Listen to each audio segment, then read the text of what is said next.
Hello everyone, आप सब कैसे हैं। आई होप आप बहुत अच्छे होंगे। मैं आपका जीएस मेंटर प्रकाश आज आपके अपने यूट्यूब चैनल जीएस अड्डा विद पीसी में आपका हार्दिक अभिनंदन करता हूं। तो फ्रेंड्स, आज हम बात करने वाले हैं फिजिक्स के पार्ट 2 की, जिसमें जो चैप्टर फर्स्ट अपन ने कल रीड किया था उसकी नेक्स्ट पार्ट की अपन बात करें पार्ट 2 की, जिसमें अब हम बात करेंगे मेजरमेंट और डायमेंशंस के बारे में कि जो मापन क्या होता है, मापन में जो मात्रक की विभिन्न पद्धतियाँ कौन कौन सी हैं, अंतर्राष्ट्रीय प्रणाली क्या है। इसके अलावा जो डायमेंशन है, डायमेंशन में अपन देखेंगे विमीय सूत्र क्या होते हैं, और लास्ट में अपन बात करेंगे डिफरेंट विभिन्न सूत्रों के बारे में, और साथ में स्केलर एंड वेक्टर क्वांटिटीज़ के बारे में भी जानेंगे। तो अपन बढ़ते हैं अपने फर्स्ट पार्ट में। तो अपन जो यहाँ पे डिफरेंट थोड़ा सा मिसप्रिंट हुई कि पार्ट फर्स्ट नहीं पार्ट सेकंड है, तो बात करते हैं अपन मेजरमेंट की। तो मेजरमेंट क्या चीज़ होती है, किसी भी भौतिक राशि का उसके निश्चित मानक से तुलनात्मक अध्ययन क्या कहलाता है, मापन कहलाता है। यानी कि मेजरमेंट किसे कहते हैं, यानी कोई भी भौतिक राशि है और उस भौतिक राशि का जो एक निश्चित मानक है, उसका जो निश्चित मेजरमेंट है, उसका जो निश्चित मान है, उस मान से उसका जो तुलनात्मक अध्ययन किया जाता है वो तुलनात्मक अध्ययन क्या कहलाता है, मेजरमेंट कहलाता है, मापन कहलाता है। जो मेजरमेंट होता है, जो मापक होता है, उसकी भौतिक राशि के लिए उसको दो कारकों की आवश्यकता होती है। यानी कि कोई भी एक भौतिक राशि होती है उसके लिए उसके मेजरमेंट के लिए हमें कितने कारकों की, 2 फैक्टर्स की आवश्यकता होती है। जो फर्स्ट फैक्टर होता है वो होता है परिमाण होता है, क्या होता है, सॉरी परिणाम होता है। यानी कि ऐसा आंकिक मान भौतिक राशि का, वो आंकिक मान जो एक शुद्ध संख्या के रूप में होता है।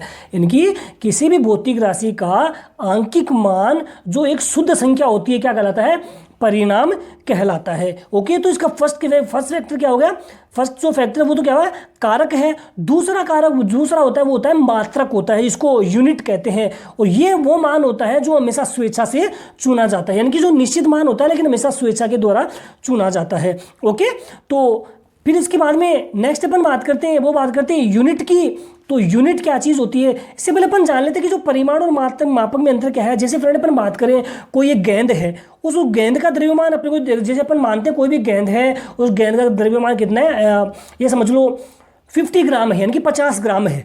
और यहाँ अगर गेंद के द्रव्यमान की अपन बात करें, जो गेंद का द्रव्यमान है उसका मात्रा क्या हो जाएगा, ग्राम हो जाएगा, क्योंकि अपने को वेट बताना है कि कितना ग्राम है। तो कितना ग्राम है, 50 ग्राम है, तो ग्राम क्या हो गया, उसका द्रव्यमान का मात्रक हो गया। और गेंद का जो द्रव्यमान है वो उसके मात्रक, जो उसका मात्रक कितना है, उसका मात्रक ग्राम है, तो उसकी तुलना में कितना गुना है, 50 गुना है। मेरे कहने का मतलब समझ रहे हो आप कि कोई भी गेंद है उसका द्रव्यमान 50 ग्राम है, तो जो ग्राम है वो तो क्या हो गया, उस गेंद के द्रव्यमान का मात्रक हो गया, और जो 50 है वो उस ग्राम को उसके द्रव्यमान की तुलना में क्या हो गया, उसका एक निश्चित परिणाम हो गया। तो इसीलिए कहा जाता है कि जो मेजरमेंट होता है उसके लिए 2 फैक्टर्स की आवश्यकता होती है। एक होता है परिणाम जो एक शुद्ध संख्या होती है, और जो मात्रक होता है वो क्या होता है, उसका एक निश्चित मान जो स्वेच्छा से चुना जाता है। ओके फ्रेंड, तो अब बढ़ते हैं अपन नेक्स्ट पार्ट यूनिट की ओर। तो यूनिट डियर फ्रेंड्स एक ऐसी इकाई होती है जो प्रत्येक किसी भी भौतिक राशि को मापने के लिए स्वेच्छा से चुनी जाती है, लेकिन उसका परिणाम होगा वो हमेशा कैसा होता है, निश्चित होता है। ठीक है, यानी कि वह भौतिक राशि जो वह उस यानी कि प्रत्येक भौतिक राशि को मापने के लिए स्वेच्छा से चुने गए किसी निश्चित परिणाम को क्या कहा जाता है, मात्रक कहा जाता है, यूनिट कहा जाता है। जैसे अपन बात करें, जैसे लंबाई है, तो लंबाई को मापने के लिए अपन अंगुल का इस्तेमाल करते हैं, यानी कि अंगुल है कि जिसको अपन एक बिलांत कहते हैं, बिलांत के रूप में यूज करते हैं। इसके अलावा बालिस्त के रूप में, इसके अलावा अपन बात करें तो गज के रूप में भी लंबाई को मापा जाता है, कदम के रूप में लंबाई को मापा जाता है। तो ये सारे क्या है कि लंबाई के मात्रक हुए, यानी कि लंबाई को किस में माप सकते हैं, गज में माप सकते हैं, कदम में माप सकते हैं, इसके अलावा अंगुल में, बालिस्त में, इन सब के रूप में इनको प्रयुक्त किया जाता है। परंतु ये जो यूनिट्स हैं, जो यूनिट दी गई है, ये यूनिट प्रत्येक व्यक्ति के लिए समान नहीं होती, यानी कि प्रत्येक व्यक्ति के लिए समतुल्य नहीं होती है। अर्थात कहने का मतलब ये है कि ये सार्वभौमिक और सर्वमान्य नहीं होती है। ओके फ्रेंड, कहने का मतलब ये सार्वभौमिक होती है, नहीं सर्वमान्य होती है। तो आई होप सो फ्रेंड आप समझ पाए होंगे। बढ़ते हैं नेक्स्ट तो नेक्स्ट की अपन बात करें तो नेक्स्ट में अपन जानते हैं कि जो मात्रक होता है, जो यूनिट्स होती है, उनकी क्या उनके कैरेक्टर्स होते हैं, उनमें क्या उनकी विशेषताएं होती हैं। सबसे पहले विशेषता की बात करें तो सबसे पहले विशेषता यही कहती है कि जो मात्रक होते हैं वो हमेशा स्पष्ट, परिभाषित और सुविधाजनक आकार के होने चाहिए। कैसे होने चाहिए? स्पष्ट होने चाहिए, सुविधाजनक होने चाहिए और जो परिभाषित होने चाहिए। Okay friend. दूसरी विशेषता की बात करें तो दूसरी विशेषता ये कहती है कि यह स्थान और समय पर डिपेंड नहीं करने चाहिए।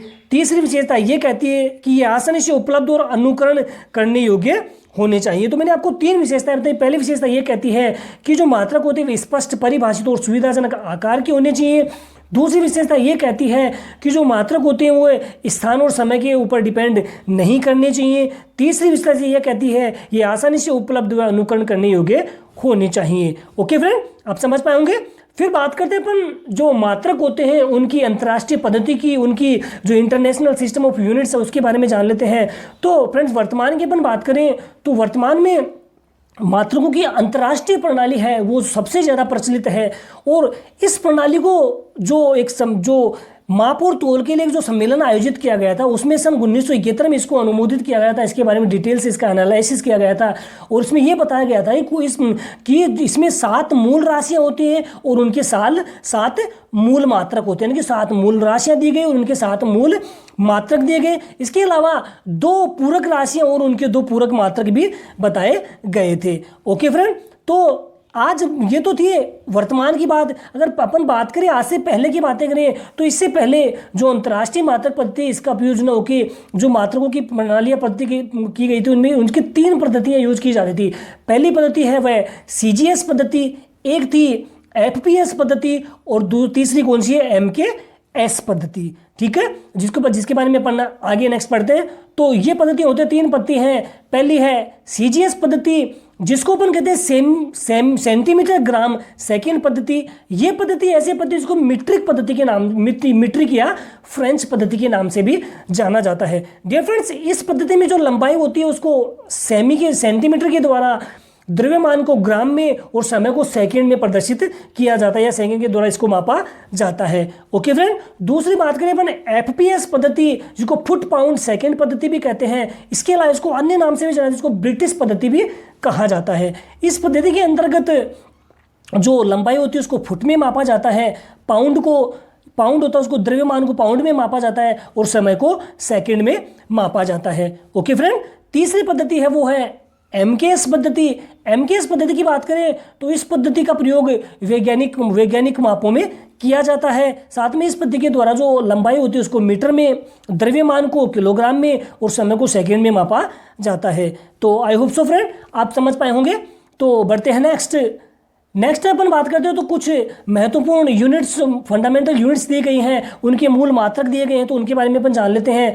तो सबसे पहले अपन बात करें तो लंबाई की बात करें तो जो लंबाई होती है फ्रेंड्स, तो लंबाई का मात्रक मीटर होता है जिसको संकेत M के द्वारा प्रदर्शित किया जाता है। द्रव्यमान का मात्रक किलोग्राम होता है जिसको kg से रिप्रेजेंट करते हैं। समय का मात्रक सेकंड होता है जिसको S के द्वारा रिप्रेजेंट किया जाता है। विद्युत धारा का मात्रक एम्पियर होता है जिसको A के द्वारा रिप्रेजेंट करते हैं। ताप की बात करें तो ताप का मात्रक केल्विन होता है जिसको के द्वारा रिप्रेजेंट किया जाता है। ज्योति तीव्रता कैंडिला इसका मात्रक होता है, इसको CD से रिप्रेजेंट करते हैं। और पदार्थ की मात्रा की अपन बात करें तो पदार्थ की मात्रा को मोल इसका मात्रक होता है, इसको MOL से रिप्रेजेंट करते हैं। ओके फ्रेंड, तो ये बहुत इंपॉर्टेंट है, एग्जाम में बार बार पूछे जाते हैं फ्रेंड, तो आप इनको अवश्य अच्छे से रीड करिएगा। फिर बात करते हैं अपन सप्लीमेंट्री यूनिट की कि सप्लीमेंट्री यूनिट कौन कौन सी होती है। तो मैंने आपको बताया जो सप्लीमेंट्री यूनिट में इनके 2 पूरक राशियां और उनके 2 मूल मात्रक प्रदान किए गए। तो पहली है वो है प्लेन एंगल समतल कोण जिसका मात्रक होता है रेडियन जिसको RAD से रिप्रेजेंट करते हैं। और दूसरा होता है उसको ठोसीय कण होता है, सॉलिड एंगल इसे कहते हैं, इसका मात्रक स्टेरेडियन होता है जिसको SR के द्वारा रिप्रेजेंट किया जाता है। तो ओके फ्रेंड आप समझ पाए होंगे। इसके बाद में नेक्स्ट अपन बात करते हैं तो नेक्स्ट अपना वो है सिग्निफिकेंट डिजिट के बारे में बात करते हैं। सेकंड जो सिग्निफिकेंट डिजिट क्या होती है, तो डिफरेंट सिग्निफिकेंट डिजिट वे भौतिक राशि यानी कि किसी भी भौतिक राशि की माप अगर सार्थक अंकों से निर्धारित की जाती है, यानी कोई भी भौतिक राशि है और उसके माप को अगर सार्थक अंकों के द्वारा रिप्रेजेंट किया जाता है तो वो क्या होती है, वो एक सार्थक अंक होती है। तो सार्थक अंक किसे कहते हैं, यानी कोई भी भौतिक राशि होती है तो उसकी माप को किसके द्वारा रिप्रेजेंट किया जाता है, सार्थक अंकों से निर्धारित किया जाता है। तो अपन जानते हैं सार्थक अंक क्या चीज़ होती है, यानी कि अंकों की वह संख्या जिसके द्वारा किसी राशि को निश्चित रूप में व्यक्त करते हैं, किसके रूप में, एक इसके फिक्स फॉर्मूला के उस अंतर्गत उसको व्यक्त करते हैं, उसको क्या कहा जाता है, सार्थक अंक कहा जाता है। ठीक है, तो किसी भी अगर कोई भी भौतिक राशि उसको मापने के लिए जो सार्थक अंक ज्ञात करने के लिए 2 नियम प्रदान किए गए थे। तो पहला नियम फ्रेंड ये कहता है कि जो मात्रक है, जो मात्रक को बदलने के लिए जो सार्थक अंकों की संख्या होती है, जो किसी भी मात्रक को बदलने के लिए जो सार्थक अंकों की संख्या होती है वो हमेशा क्या रहती है, अपरिवर्तित रहती है, यानी कि उसमें किसी भी प्रकार का कोई भी चेंज नहीं आता है। ओके, पहला नियम क्या कहता है कि किसी मात्रक बदलने से सार्थक अंकों की संख्या में कोई भी परिवर्तन नहीं होता है, यानी कि जो कोई भी मात्रक है उसको अगर वो चेंज हो जाता है तो उसके सार्थक अंकों में किसी प्रकार का कोई भी चेंज देखने को नहीं मिलता है। ठीक है, दूसरा नियम ये कहता है कि अगर दशमलव की स्थिति की बात करें कि कोई भी मात्रक और उसको दशमलव में उसको रिप्रेजेंट दिया गया है तो उस कंडीशन में भी सार्थक अंकों की संख्या पर कोई भी इफेक्ट नहीं पड़ता है। ओके फ्रेंड, तो ये था सार्थक अंक। इसके बाद में नेक्स्ट अपन बात करते हैं वो है लीस्ट काउंट के बारे में बात करते हैं कि लीस्ट काउंट क्या चीज़ होती है। तो लीस्ट काउंट के बारे में अपन बात करें फ्रेंड, तो किसी भी भौतिक राशि की माप को अगर यंत्र की सहायता से उसकी जो एक न्यूनतम माप मापी जाती है उसी को क्या कहा जाता है, उसी को अल्पतमांक कहा जाता है। यानी किसी भौतिक राशि की किसी मापक यंत्र के द्वारा मापी जा सकने वाली न्यूनतम माप ही क्या कहलाती है, यंत्र की अल्पतमांक कहलाती है। ओके फ्रेंड, एक बार फिर से रिपीट कर रहा हूँ, किसी भौतिक राशि की किसी मापक यंत्र की सहायता से मापी जा सकने वाली न्यूनतम माप ही क्या कहलाती है, अल्पतमांक कहलाती है। ओके फ्रेंड, तो अल्पतमांक किसे कहेंगे, यानी कोई भी भौतिक राशि है और उसको अपन किसी भी यंत्र की सहायता से उसका एक न्यूनतम मान मापते हैं और वो न्यूनतम मान ही क्या कहलाता है, अल्पतमांक कहलाता है। ओके फ्रेंड, जैसे अपन बात करें, जैसे मीटर की बात करें तो मीटर के अंदर मीटर जो उसको पैमाने के द्वारा मापा जाता है, तो मीटर के अल्पतमांक की बात करें तो उसका 0.1 सेंटीमीटर होता है। कितना होता है, 0.1 सेंटीमीटर होता है। ऐसे ही अपन बात करें इसको मापने की वजह से वर्नियर कैलिपर्स है, पेंच मापी है, विराम घड़ी है, ये सब क्या होती है, एक ऐसी यूनिट है, ऐसे मापक यंत्र होते हैं जिसके द्वारा अल्पतमांक को मापा जाता है। ओके, तो बात करें वर्नियर कैलिपर्स की, तो वर्नियर कैलिपर्स को 0.01 सेंटीमीटर कहने के मतलब बाल की खाल निकालना, मेरा कहने का मतलब समझो कि बाल के खाने के बाल को, यानी कि बारीक सा बाल होता है उसको भी मापा जा सकता है वर्नियर कैलिपर्स के द्वारा। ओके, तो वर्नियर कैलिपर्स के अल्पतमांक कितना होगा, 0.01 सेंटीमीटर होता है। इस तरह बात करें पर पेंच मापी की, तो पेंच मापी को होता है 0.001 सेंटीमीटर। कितना होगा, 0.001 सेंटीमीटर होता है। इसी तरह बात करें विराम घड़ी की, तो विराम घड़ी की अल्पतमांक होता है वो 1 सेकंड होता है। ओके फ्रेंड, तो आप समझ पाएंगे। इसके बाद अपन बात करते हैं जो मापक यंत्र होती है उनकी परिशुद्धता और यथार्थ मान क्या होता है, यानी कि यथार्थ मान और परिशुद्धता मान क्या होता है इसके बारे में जान लेते हैं। तो किसी मान की यथार्थ मान वह मान है जो यह ज्ञात करता है कि किसी राशि का मापित मान उसके वास्तविक मान से कितना निकट होता है। यानी कि यथार्थ मान वह मान होता है जो इस बात को इंगित करता है, इस बात को ज्ञात करता है कि उसके द्वारा जो किसी भी राशि का जो मापा गया मान है वो जो एक्चुअल मान है उसके कितना ज़्यादा पास में है, उसके कितने ज़्यादा निकट है, तो वो क्या होता है, यथार्थ मान होता है। ओके फ्रेंड, और बात करें अपन परिशुद्धता की, तो परिशुद्धता से यह ज्ञात होता है कि राशि किस सीमा तक मापी जाती है। जो यथार्थ मान है वो तो ये कहता है कि उसको किसी भी राशि का जो मान है वो जो एक्चुअल मान है उसके कितना ज़्यादा पास में, उसके कितने ज़्यादा निकट है, जबकि परिशुद्धता ये कहती है कि वो जो राशि है वो किस सीमा तक मापी जाती है। तो ओके फ्रेंड, तो आप समझ पाए होंगे। बढ़ते हैं नेक्स्ट। तो नेक्स्ट है अपना नेक्स्ट टॉपिक है वो है डायमेंशंस की विमाएँ क्या होती हैं। तो भौतिक राशियों की व्युत्पन्न मात्रक निकालने के लिए मूल मात्राओं पर जो घातें लगाई जाती है, जो पावर्स का इस्तेमाल किया जाता है, वो पावर्स ही क्या कहलाती है, राशि की डायमेंशंस कहलाती है। ओके, तो डायमेंशन किसे कहेंगे, किसी भी भौतिक राशि के व्युत्पन्न मात्रक निकालने के लिए मूल मात्राओं पर लगाए जाने वाली घात ही क्या कहलाती है, उस राशि की विमाएँ कहलाती हैं या डायमेंशन कहलाती हैं। जैसे अपन बात करें कोई भी जो यांत्रिकी है, यांत्रिकी में लंबाई, द्रव्यमान, समय, जो ताप, इनकी मूल राशि को व्यक्त करने के लिए इनके कुछ विमीय संकेत होते हैं जो जिनके द्वारा इनको रिप्रेजेंट किया होते हैं एल, एम, टी और क्यू, यानी कि एल, एम, टी, क्यू, इनके द्वारा इनके संकेतों को रिप्रेजेंट किया जाता है। जो लंबाई होती है उसको एल के द्वारा रिप्रेजेंट करते हैं, द्रव्यमान को मास यानी कि एम के द्वारा रिप्रेजेंट करते हैं, समय को टी के द्वारा रिप्रेजेंट किया तो आप सॉरी फ्रेंड, और जो ताप होता है उसको क्यू के द्वारा रिप्रेजेंट किया जाता है। ओके फ्रेंड, तो अपन आप बात करते हैं उसका हम इंपॉर्टेंट जो डायमेंशन फॉर्मूलाज होते हैं उनके बारे में जान लेते हैं। तो सबसे पहले अपन बात करें तो प्रत्यास्थता गुणांक होता है। तो प्रत्यास्थता गुणांक की अपन बात करें तो प्रत्यास्थता गुणांक का जो मान होता है उसके डायमेंशन यूनिट की बात करें तो होती है M L minus 1 T minus 2 होता है। ओके, पृष्ठ तनाव की बात करें तो पृष्ठ तनाव का होता है एम टी माइनस 2।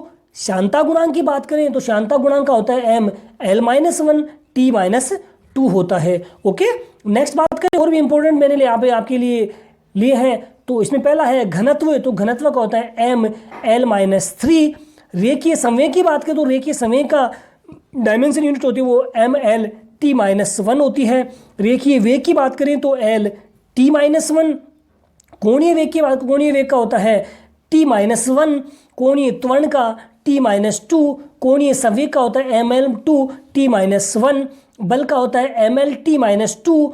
बलागुण का M L 2 T minus 2।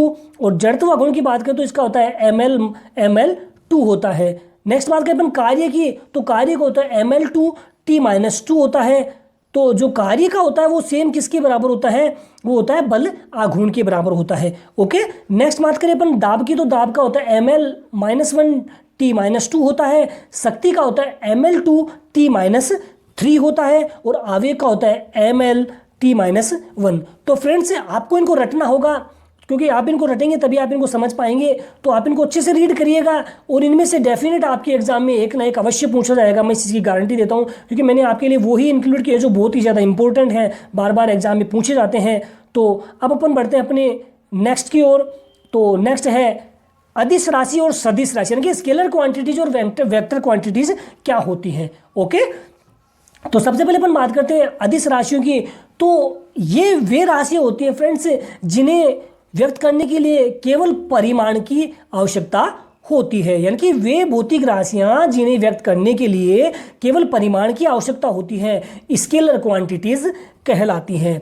Example के तौर पर अगर बात करें तो जैसे द्रव्यमान, घनत्व, तापमान, विद्युत धारा, समय, चाल, दूरी, ऊर्जा, शक्ति, दाब, आवृत्ति, आवेश, विभव, ये सारे क्या होती हैं, ये स्केलर क्वांटिटीज होती हैं। ओके फ्रेंड, तो आई होप सो आप समझ पाए होंगे। नेक्स्ट बात करते हैं वो है सदिश राशियां। तो जो सदिश राशि होती हैं उसकी अपन बात करें तो वे राशियां जिन्हें व्यक्त करने के लिए परिमाण के साथ साथ दिशा की भी आवश्यकता होती है। कहने का मतलब वे भौतिक राशियां जिनको व्यक्त करने के लिए परिमाण और दिशा दोनों की आवश्यकता होती है, वेक्टर क्वांटिटीज कहलाती है। ओके फ्रेंड, तो एग्जाम्पल के तौर पर जाए तो जैसे विस्थापन है, बल आघूर्ण है, द्विध्रुव आघूर्ण है, चाल है, प्रवणता, कोणीय वेग, चुंबकीय तीव्रता, पृष्ठ तनाव, संवेग, चुंबकीय आघूर्ण, चुंबकीय क्षेत्र, ये सारे क्या हैं, वेक्टर क्वांटिटीज होती हैं। तो ओके फ्रेंड, तो फ्रेंड्स ये बहुत ही ज़्यादा इंपॉर्टेंट है। एग्जाम में 101% पूछा जाता है कि आपके सामने 4 ऑप्शन दे देगा, आपको पूछेगा कि निम्नलिखित में से कौन सी अदिश राशियां हैं या कौन सी सदिश राशियां हैं, ऑप्शन देगा और आपको उनमें से चूज करके बताना होगा। तो आपको ये अवश्य रीड करना, अच्छे याद करना है, तो आप समझ पाए होंगे। तो बढ़ते हैं नेक्स्ट।